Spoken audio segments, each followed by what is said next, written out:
Assalamualaikum warahmatullahi wabarakatuh. Selamat pagi buat kita semua dan salam sejahtera selalu.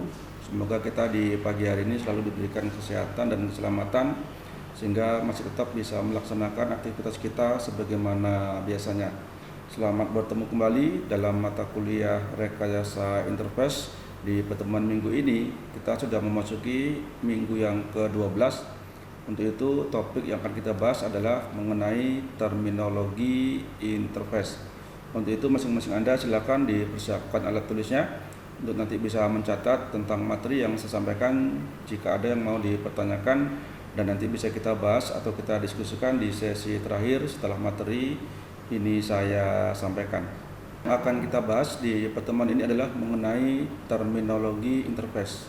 Maka tujuan dari topik ini adalah masing-masing Anda nanti bisa memberikan penjelasan serta memberikan contoh-contoh implementasi bagaimana sebenarnya sebuah tahapan yang berkaitan dengan interface atau antarmuka yang dimulai dari beberapa terminologinya. Nah, untuk itu mohon untuk didengarkan dengan sebaik mungkin tentang materi ini, karena nanti materi ini juga akan memberikan sebuah tugas mandiri yang harus Anda selesaikan. Terminologi interface merupakan suatu aturan atau ketentuan untuk bisa terjadinya suatu kegiatan atau aksi interface atau antarmuka. Nah, kalau di sini disebutkan bahwasanya terminologi interface itu merupakan suatu bentuk aturan atau kegiatan yang harus kita lakukan di dalam sebuah antarmuka. Nah, tentu hal ini harus ada beberapa hal yang kita pedomani karena dia merupakan suatu bentuk dari aturan yang harus kita ikuti. Nah, tentunya untuk bisa nanti terjadi suatu bentuk kegiatan atau aksi di dalam kita interface berantarmuka, tentu beberapa ketentuan ini harus kita ikuti sehingga apa yang dimaksud dengan terminologi interface itu bisa kita nanti menjadi suatu bentuk implementasi yang akan kita jadikan menjadi suatu bentuk kegiatan terhadap sebuah sistem yang akan kita pergunakan. Nah, terminologi interface itu sendiri terbagi menjadi 7 tahapan. Pertama, domain, kedua, goal, ketiga, task, keempat, intention, kelima, task analysis, keenam, sistem, dan ketujuh, task language dan core language. Nah, inilah 7 tahapan bagaimana aturan atau ketentuan yang mengatur di dalam suatu bentuk interface berkaitan dengan nanti kegiatan yang kita lakukan terhadap sebuah sistem yang memiliki antarmuka atau adanya suatu bentuk tampilan untuk kita bisa menggunakan sehingga bisa terjadi suatu bentuk komunikasi antara si user dengan sistem yang dipergunakan. Nah, tentu dari ketujuh aturan ini harus kita ikuti tahap demi tahapnya sehingga nanti kita bisa memahami bagaimana sebenarnya kegiatan atau aksi yang selama ini kita lakukan di saat kita menggunakan sebuah sistem yang memiliki suatu bentuk tampilan atau antarmuka. Untuk itu kita bahas secara satu persatu. Pertama berkaitan dengan domain. Domain adalah merupakan area keahlian dan pengetahuan pada kegiatan dunia nyata. Di dalam domain ini yang perlu kita pahami adalah semua kegiatan yang kita lakukan itu sifatnya adalah nyata. Artinya kegiatan yang dilakukan ini pasti menggunakan sebuah perangkat I/O. Ada yang menjadi input dan juga nanti ada yang menjadi output dari proses yang kita lakukan dari input yang sudah kita berikan. Nah, untuk itu kita sebagai pengguna sebuah sistem juga harus mempunyai keahlian dan pengetahuan. Karena untuk kita bisa menerapkan atau bisa mengimplementasikan dari kegiatan yang kita lakukan, kita harus tahu tentang apa yang kita lakukan dan seperti apa hasil dari yang setelah kita lakukan nantinya. Maka domain adalah berkaitan dengan area atau ruang lingkup keahlian dan pengetahuan yang kita lakukan pada kegiatan yang nyata pada dunia nyata ini berkaitan dengan apa nanti yang kita lakukan. Tentu hal ini menyangkut tentang beberapa keahlian dan pengetahuan yang harus dimiliki oleh setiap user atau setiap pengguna sistem untuk dia bisa mengimplementasikan berkaitan dengan minimal perangkat I/O yang harus dipahaminya. Nah, itu sebagai contoh bisa kita berikan gambaran seperti ini. Nah, kalau dari gambar ini kita bisa melihat bahwasanya sebuah gambaran yang mendeskripsikan atau menceritakan seorang mahasiswa yang sedang belajar, di mana di dalam pemikirannya akan terpikir suatu bentuk kegiatan wisuda yang nanti akan dia laksanakan. Artinya mahasiswa yang sedang belajar tersebut akan memikirkan bagaimana dia bisa wisuda segera mungkin, secepat mungkin. Maka dia butuh beberapa pengetahuan dan keahlian yang harus dia pikirkan agar wisuda ini bisa tercapai dengan sesegera mungkin, karena dia sebagai mahasiswa tentunya akan menyelesaikan pendidikannya dengan secepat mungkin. Maka untuk itu dia harus punya keahlian tersendiri bagaimana mencapai dari gelar wisuda tadi, gelar sarjana, sehingga dia bisa menjadi seorang sarjana komputer misalnya. Nah, untuk itu dia harus juga punya pengetahuan bahwasanya kalau dia menjadi seorang mahasiswa dan akan mencapai gelar sarjana, maka tentu nanti akan tergambar di dalam pemikirannya bahwasanya dia akan diwisuda, dia akan dilantik, dia akan mempunyai janji sebagai alumni mahasiswa dan yang lain-lainnya. Artinya untuk dia menjadi seorang sarjana nantinya, maka ada beberapa proses yang harus dilakukan, ya, sehingga nanti outputnya adalah menjadi seorang sarjana yang diwisuda pada saat tertentu. Untuk itu dia juga harus punya pengetahuan tentang beberapa hal yang mesti dia pahami saja berkaitan dengan kegiatan yang akan dilakukan untuk proses-proses yang mesti harus dia lalui sebelum nanti akan dilantik menjadi seorang sarjana atau diwisuda. Nah, untuk itu ada beberapa hal yang harus dia pahami sebelum dia diwisuda menjadi seorang sarjana.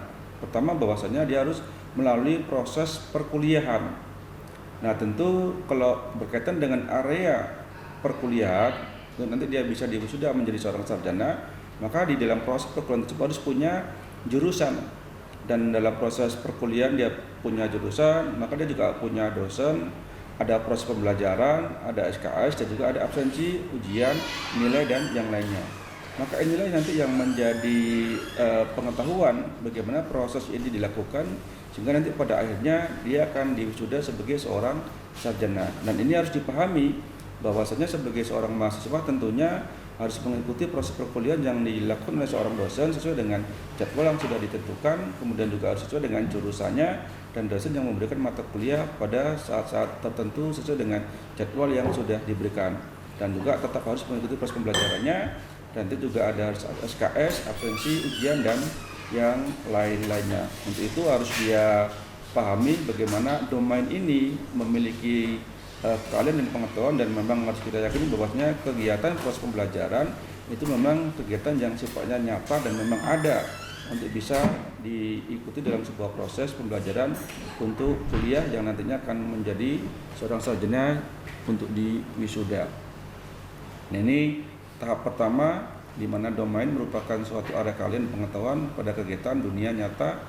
Contohnya adalah untuk proses pembelajaran yang nanti pada akhirnya akan menjadi seorang sarjana yang akan diwisuda. Kemudian kita lihat tahapan yang kedua dari terminologi interface adalah goal.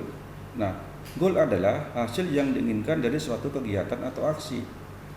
Nah, kalau tadi kita mencontohkan di tahapan pertama berkaitan dengan area adalah berkaitan dengan kegiatan sebuah proses perkuliahan yang dilakukan oleh seorang mahasiswa. Nah, sekarang hasil apa yang diinginkan dari kegiatan atau aksi tadi? Tadi kita sudah menjelaskan bahwasannya aksinya adalah adanya proses pembelajaran, kemudian adanya mengikuti suatu bentuk proses kuliah, adanya mengisi KRS sehingga ada SKS, kemudian ada kegiatan ujian, penilaian, dan yang lain-lainnya. Maka pada intinya adalah dari proses kegiatan perkuliahan yang dilakukan dari seorang mahasiswa tadi, kalau dia ingin nanti diwisuda menjadi seorang sarjana, maka goalnya adalah adanya suatu bentuk hasil kegiatan yang dilakukan, yang misalnya dalam bentuk wisuda yang dilakukan sehingga akan didapatkan suatu bentuk ijazah. Nah, maka ijazah inilah pada hasilnya dari kegiatan yang dilakukan dari proses pembelajaran tadi untuk bisa menjadi sasaran yang diinginkan dari beberapa aksi yang dilakukan, seperti tadi kuliah, kemudian mengisi KRS, mengikuti ujian, mengisi absensi, dan yang lain-lainnya.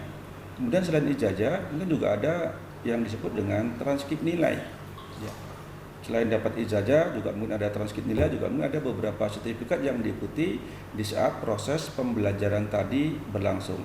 Jadi ini adalah tahapan yang kedua dari domain, kemudian menjadi goal yang merupakan hasil dari kegiatan yang atau aksi yang dilakukan dari seorang mahasiswa tadi yang berkaitan dengan proses pembelajaran yang dilakukan untuk bisa menjadi seorang sarjana. Jadi goalnya adalah sebuah ijazah, kemudian adanya transkrip nilai, dan mungkin beberapa sertifikat yang diikuti pada saat menjadi seorang mahasiswa. Ini merupakan tahapan kedua dari terminologi interface. Kemudian kita lihat dari tahapan ketiga, yaitu tentang task.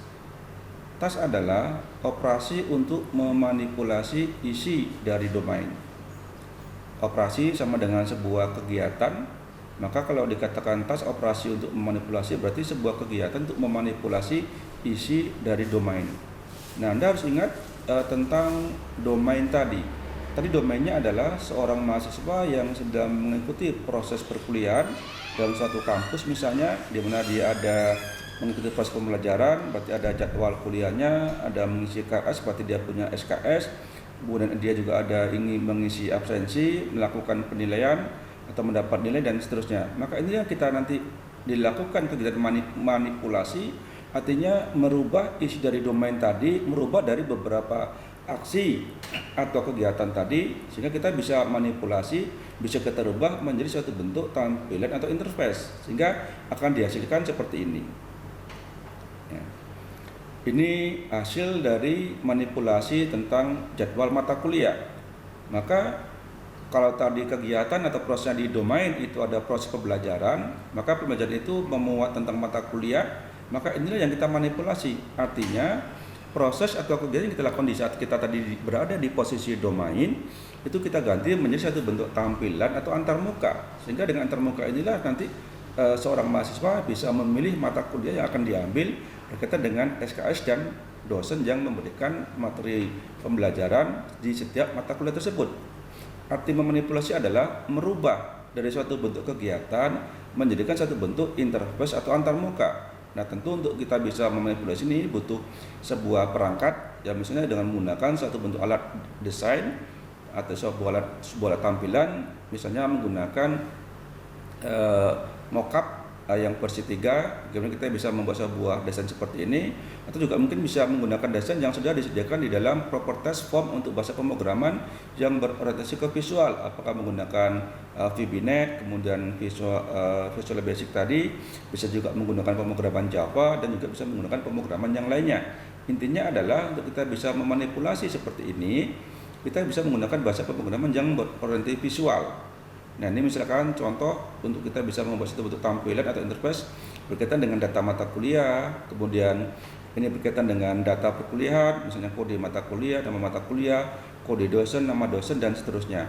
Artinya dari semua kegiatan yang dilakukan di dalam posisi domain tadi berkaitan dengan proses perkuliahan, itu kita buatkan manipulasi ke dalam satu bentuk tampilan. Sehingga dengan adanya manipulasi ini, nanti kita bisa lebih memahami lagi bagaimana interaksi yang kita lakukan, kegiatan yang kita lakukan berkaitan dengan tampilan yang ada. Jadi ada data mata kuliah, ada data perkuliahan, kemudian juga ada data untuk form penilaian dan seterusnya. Sehingga bisa disebutkan bahwasanya memanipulasi yang dilakukan adalah sesuai dengan kegiatan yang kita lakukan di saat kita berada di posisi domain tadi. Kalau tadi domainnya kita ada 11 kegiatan, maka juga kita manipulasi menjadi 11 kegiatan atau menjadi 11 sebuah tampilan atau 11 desain. Sehingga dengan adanya desain-desain ini nanti tentu akan memudahkan kita di dalam melaksanakan aktivitas kegiatan yang kita lakukan, misalnya dalam proses pembelajaran tadi.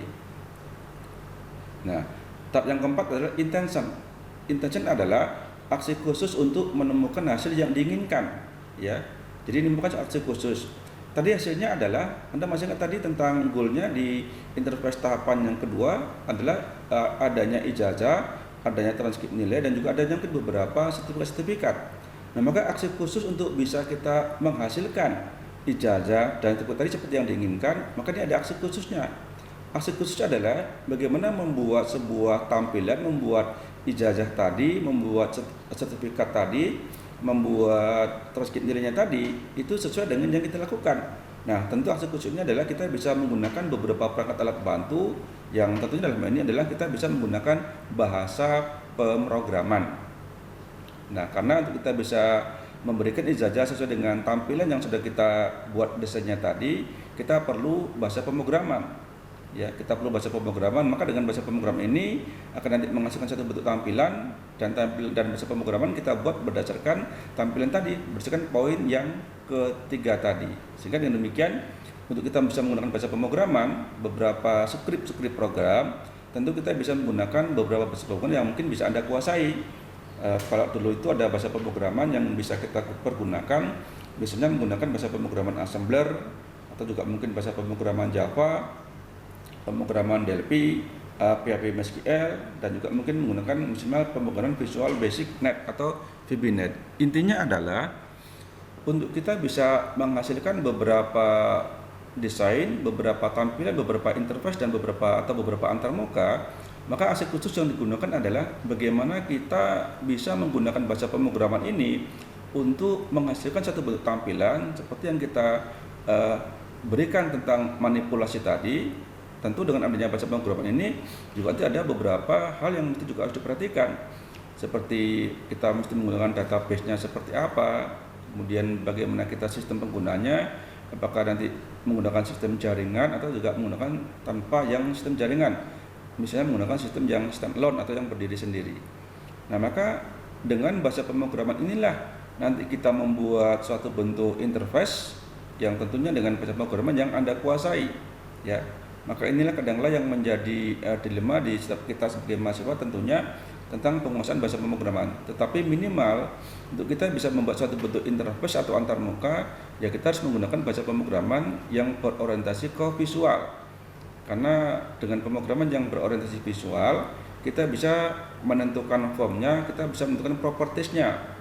Jadinya artinya adalah kita visualkan dulu, maka kita pemrogramannya mengacu kepada sebuah tampilan atau interface yang sudah kita tentukan tadi.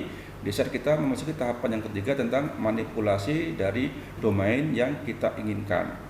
Nah, maka nanti masing-masing Anda juga diharapkan bisa menguasai salah satu bahasa pemrograman sehingga aksi khusus ini atau intention ini betul-betul bisa diimplementasikan sesuai dengan manipulasi dari domain yang dilakukan, baik nanti dalam pekerjaan sebagai mahasiswa atau juga beberapa kegiatan yang lain yang berkaitan dengan domain yang akan kita lakukan untuk mengimplementasikan dari terminologi interface ini. Kemudian yang kelima, tahapannya adalah task analysis yang merupakan identifikasi ruang masalah yang berkaitan dengan domain, goal, dan task. Maka dalam hal ini harus Anda betul-betul melakukan satu bentuk analisis yang tadi berkaitan dengan domainnya, berarti tadi berkaitan dengan kegiatannya yang mengenai proses pembelajaran seorang mahasiswa. Kemudian tadi goal-nya adalah berkaitan dengan ijazah, transkrip nilai, dan task-nya adalah membuat satu bentuk kegiatan untuk bisa memanipulasi dari domain dan goal tadi. Maka yang mesti harus Anda identifikasi adalah bagaimana tadi kita untuk bisa memberikan suatu bentuk pemrograman, tentu kita harus memberikan satu bentuk misalnya kode atau sandi tertentu, sehingga tidak semua orang bisa menggunakan aplikasi yang sudah kita buat. Ini harus kita analisis. Artinya adalah kita perlu menggunakan sandi atau kunci tertentu atau password tertentu untuk lebih mengamankan dari sebuah aplikasi, sebuah rekayasa interface, sebuah antarmuka yang sudah kita buat, sehingga tidak semua orang bisa menggunakan aplikasi ini tanpa seizin dari kita yang membuat programnya misalnya. Kemudian juga dari task analysis ini kita juga perlu menyesuaikan dengan beberapa tampilan yang menjadi sasaran tadi, yang menjadi tujuan dari goal-nya. Nah, misalnya kok tadi di dalam goal tadi misalkan kita ada ijazah, kita juga ada transkrip nilai, maka juga perlu kita pikirkan bagaimana beberapa kegiatan yang kita lakukan tadi itu supaya lebih memudahkan, kita bisa membuat dengan menggunakan menu. Ya, mungkin ada menu untuk mata kuliah, menu untuk dosen, menu untuk jadwal kuliah, menu untuk kelas dan segala macamnya. Karena dengan adanya menu ini akan lebih mempermudah kita nanti di dalam kita membuat satu bentuk rekayasa interface, membuat satu bentuk tampilan atau membuat satu bentuk antar muka. Maka demikian lebih memudahkan kita membagi menjadi beberapa bagian, menjadi beberapa menu. Dan saya yakin hal ini sudah Anda lakukan, di mana Anda bisa mengisi KRS, Anda bisa melihat KS, Anda bisa memilih mata kuliah dan yang lainnya. Nah, atau juga harus ada menu inputnya, nanti ada menu output dan yang lain-lainnya. Maka inilah yang harus kita lakukan analisis berkaitan dengan domain, goal, dan task tadi. Jadi domain tadi adalah tentang proses perkuliahan, ada pembelajaran, ada mata kuliah, ada dosen. Goalnya adalah bisa menghasilkan satu bentuk ijazah transkrip nilai, dan tasknya adalah memanipulasi dari beberapa domain yang sudah kita tentukan tadi. Maka intinya di sini adalah bagaimana kita bisa membuat semaksimal mungkin satu bentuk interface atau tampilan atau antarmuka, sehingga dengan tujuan tadi kita bisa menghasilkan ijazah, ini bisa kita masukkan ke dalam satu bentuk dari sebuah manipulasi kegiatan tadi dalam bentuk beberapa menu-menu yang bisa kita pergunakan. Dan itu juga perlu satu bentuk kunci atau sandi sehingga tidak semua orang bisa menggunakan aplikasi ini. Misalnya saja pada saat sekarang kalau di dalam penilaian yang Anda peroleh di dalam sistem kita di sistem Amikrial, maka kan satu orang tidak bisa melihat nilai temannya karena memang adanya password atau sandi yang memang diberikan sehingga adanya hak privasi yang menjadi tidak bisa dilihat oleh orang lain tanpa izin dari kita, sehingga nilai kita terjamin privasinya tidak semua orang tahu begitu ya. Nah, ini perlu untuk kita lakukan sehingga bisa menjaga misalnya beberapa hal yang sifatnya adalah pribadi yang mungkin tidak semua orang boleh untuk mengetahuinya. Dan ini perlu untuk kita lakukan sehingga apa-apa yang ada di kita itu mungkin hanya cukup kita yang bisa mengetahui, dan tentu juga ada admin. Kalau di kampus kita itu ada admin yang bisa mengerti secara keseluruhan. Nah, nanti jika Anda ingin melakukan task analisis berkaitan dengan kegiatan atau domain di tempat Anda kerja misalnya, ya boleh-boleh saja ya, diberikan suatu bentuk security tersendiri sehingga sekali lagi untuk menjaga keamanan dari data-data yang ada sehingga tidak tersebar dan tidak semua orang boleh tahu tentang apa yang kegiatan yang kita lakukan berkaitan dengan sistem yang kita jalankan. Nah, ini task analisis di mana kita diminta untuk mengidentifikasi yang menjadi permasalahan yang berhubungan dengan domain, goal, dan task tadi. Nah, yang keenam adalah sistem. Sistem adalah aplikasi yang digunakan dalam sistem komputer. Sistem ini artinya adalah setelah kita tadi melewati tahapan 1, 2, 3, 4, dan 5. Tadi kita di tahapan kelima berkaitan dengan bagaimana kita membuat skrip-skrip program. Bagaimana kita bisa memanipulasi dari tahapan untuk sebelumnya menjadi suatu bentuk bahasa pemrograman, dan setelah bahasa pemrograman selesai tentu akan diimplementasikan, akan diaplikasikan dalam sebuah sistem komputer. Nah, maka untuk kita bisa mengaplikasikan ini juga ada beberapa hal yang mesti kita perhatikan.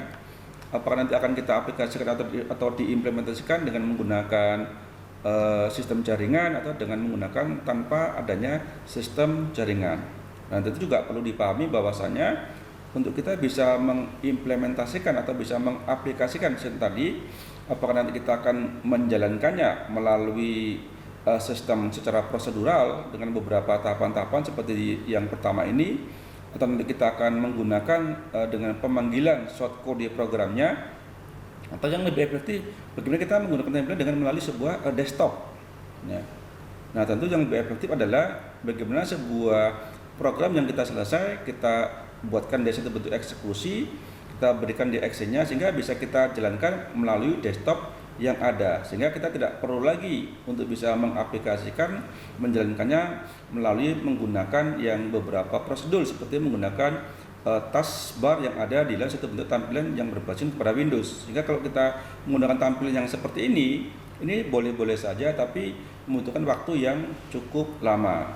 Atau juga kalau menggunakan yang seperti ini kita mesti harus buka terlebih dahulu untuk nanti kita bisa mengarah kepada short programnya.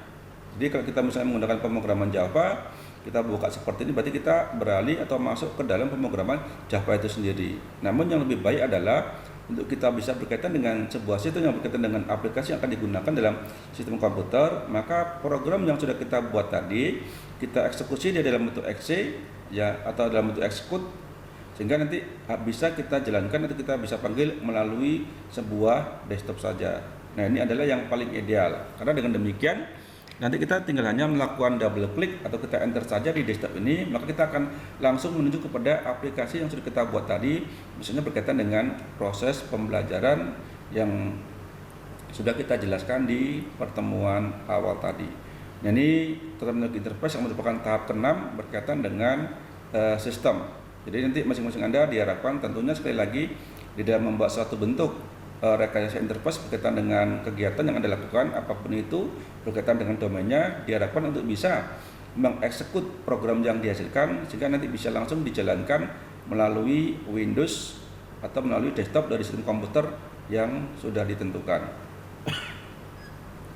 Berikutnya adalah tahap ke-7 dari terminologi interface. Nah, ini berkaitan dengan task language ya dan core language.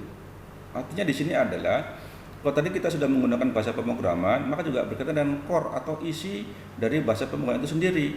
Misalkan kita tadi sudah membuat satu bentuk tampilan seperti ini yang berkaitan dengan manipulasi kegiatan tadi. Misalnya ini kita klik sebuah tombol OK, maka sebenarnya di OK ini juga atau di sebuah folder tertentu ya, maka dia akan memberikan satu bentuk keluar lagi, yaitu berkaitan dengan script-script yang kita lakukan. Artinya di sini adalah kita menyesuaikan beberapa tombol, beberapa antarmuka, beberapa interface yang nanti dari masing-masing interface ini jika kita klik maka juga akan memberikan satu bentuk tampilan yang lainnya. Ini contoh yang beberapa yang lainnya ya. Contoh memberikan satu bentuk tampilan yang lainnya. Artinya di dalam task language dan core language ini adalah kita menyesuaikan yang di pemrograman memiliki tampilan visual tadi, maka kita bisa memilih beberapa tombol nanti di mana masing-masing tombol ini akan berisi beberapa script dari program. Ini berkaitan dengan kegiatan bagaimana kita menggunakan bahasa yang ditampilkan, tentu disesuaikan dengan isi dari bahasa tersebut. Nah, kenapa ini kita lakukan? Karena di dalam kita memanipulasi tadi adalah menggunakan bahasa pemrograman yang berorientasi visual. Jadi artinya kalau dia visual berarti semuanya adalah kelihatan. Kalau semuanya kelihatan tentu ada beberapa tombol, beberapa button yang bisa kita lihat dan bisa kita pilih, dan tentu isinya untuk kita bisa mensinkronkan dari apa kegiatan yang kita lakukan harus disesuaikan dengan script dari program tersebut. Sehingga dengan demikian bisa kita menjalankan aplikasinya di sistem tadi, memang betul-betul sistem ini akan memberikan suatu bentuk kesesuaian antara tampilan dengan isinya. Sehingga dengan demikian kita bisa melaksanakan kegiatan suatu bentuk interface atau antarmuka dengan sistem yang sudah selesai. Nah, inilah 7 tahapan dari terminologi interface, dimulai tadi dari domain, kemudian dari goal, kemudian task analysis, kemudian dari sistem sampai ke task language dan core language. Semoga nanti Anda bisa lebih memahami lagi karena materi ini sudah saya postingkan di Google Classroom. Nah, untuk itu masing-masing Anda silakan dipahami lebih baik lagi berkaitan dengan materi ini. Untuk itu kita akan masuk ke dalam satu bentuk tugas yang harus Anda lakukan, yaitu berkaitan dengan tugas individu atau tugas mandiri. Yang pertama adalah masing-masing Anda diminta untuk membuat terminologi interface, artinya membuat satu bentuk kasus tertentu dimulai dari kegiatannya sampai nanti adanya satu bentuk pemrograman sampai nanti diimplementasikan ya. Tentu untuk terminologi interface ini Anda memerlukan nanti beberapa survei, misalnya apa yang sebaiknya Anda lakukan berkaitan dengan tugas individu, karena tugas ini juga berkaitan dengan bisa saja untuk Anda ajukan menjadi satu bentuk usulan di proposal skripsi. Maka tugas terminologi interface ini dengan ketentuan bahwasanya untuk domain, task, intention itu bebas ditentukan sendiri. Ya, tadi domain adalah proses kegiatannya, task adalah untuk manipulasinya, intention adalah isi. Bagaimana kita bisa memanipulasi. Ini bisa Anda tentukan sendiri. Kemudian untuk task dan task analysis ini gunakan interface yang standar. Artinya kita bisa membuat sebuah tampilan memanipulasi desain tadi dan kita bisa menganalisnya, Anda gunakan interface yang standar. Misalnya Anda bisa menggunakan Balsamiq Mockup versi 3 yang mungkin juga sudah Anda pernah pelajari di semester yang lalu untuk bisa membuat satu bentuk analisa sebuah sistem yang berkaitan dengan satu bentuk desain atau tampilan ya, bisa menggunakan Balsamiq Mockup yang versi 3 atau juga mungkin bisa menggunakan Figma atau menggunakan Invention dan yang lainnya. Artinya diusahakan untuk Anda bisa membuat satu bentuk tampilan dari sebuah desain yang berisi beberapa form nantinya berkaitan dengan domain atau proses yang kita lakukan. Silakan menggunakan suatu bentuk antarmuka atau interface yang standar yang mungkin juga bisa berbasiskan kepada sistem operasi yang jenisnya adalah Windows. Kemudian untuk sistemnya gunakan interface yang berbasiskan kepada under Windows. Artinya nanti di saat Anda sudah selesai membuat sebuah programnya, maka program tersebut harus dieksekusi, dijadikan dia menjadi satu bentuk exe program. Nanti dari exe itu Anda bisa tampilkan di dalam desktop dan nanti bisa dijalankan dengan menggunakan Windows. Artinya kalau dia berbasis Windows berarti dia harus memiliki satu bentuk icon. Nah, tentang icon nanti bisa Anda tentukan sendiri. Tentu icon ini kita nanti sesuaikan dengan domainnya. Sehingga icon ini juga mencerminkan di domain yang ada dan nanti ditampilkan di desktop dan bisa Anda lakukan eksekusi atau dijalankan berdasarkan sistem operasi yang berbasis kepada under Windows. Nah, inilah tugas yang harus Anda lakukan di dalam materi terminologi interface ini.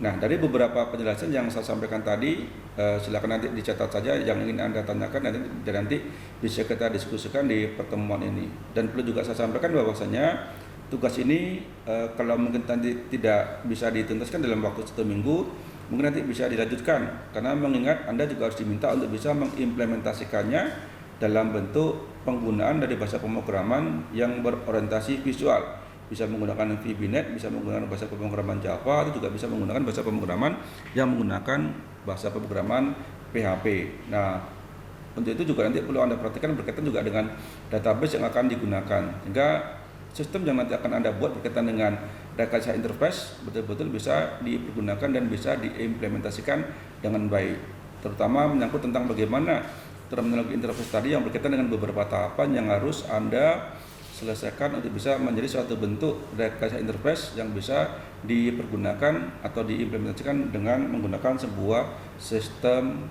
komputer tentunya. Nah, tugas ini nantinya dibuat dalam bentuk hard copy dan presentasi, ya. Jadi begitu tugas Anda selesai, kemudian Anda cetak nggak usah dijilid, dicetak, diklik biasa saja. Nanti setelah selesai, masing-masing Anda bisa mempresentasikan dari hasil terminologi interface-nya untuk bisa dipresentasikan, dan tentu juga dalam hal ini Anda harus bisa membuat presentasi dengan presentasi PowerPoint misalnya, untuk nanti bisa menyampaikan dengan teman-teman yang lain tentang terminologi interface yang sudah Anda lakukan. Inilah tugas yang harus Anda selesaikan minimal dalam kegiatan 1 minggu. Kalau nanti maksimal mungkin bisa kita tambahkan waktunya jika memang belum bisa diselesaikan dalam 1 minggu ini. Saya kira demikian yang bisa saya sampaikan untuk pertemuan kita kali ini, dan jangan lupa ingat pesan Ibu dengan tetap menggunakan format 3M, memakai masker, mencuci tangan di air yang mengalir, dan menjaga jarak jika kita berada di tempat keramaian. Karena kita dalam masa ini masih tetap berada dalam kondisi masa COVID, sehingga tetap kita harus berhati-hati dalam melaksanakan aktivitas kita, dan tetap selalu menjaga kesehatan dan kebersihan kita masing-masing, sehingga dengan demikian kita masih tetap bisa melaksanakan aktivitas kita sebagaimana biasanya. Terima kasih untuk semua perhatiannya untuk materi yang sudah saya sampaikan. Semoga bisa memberikan manfaat dan penambahan ilmu bagi Anda semua. Dan untuk memperjelas, nanti silakan Anda baca di referensi yang sudah saya postingkan di Google Classroom, dan bisa kita lanjutkan nanti di pertemuan untuk kita berdiskusi di pertemuan kita hari ini. Dan untuk itu kita akhiri dan kita lanjutkan nanti dengan berdiskusi secara online. Demikian, terima kasih, dan untuk itu saya sudahi dengan wabillahi taufiq wal hidayah. Wassalamualaikum warahmatullahi wabarakatuh. Kita lanjutkan dengan berdiskusi.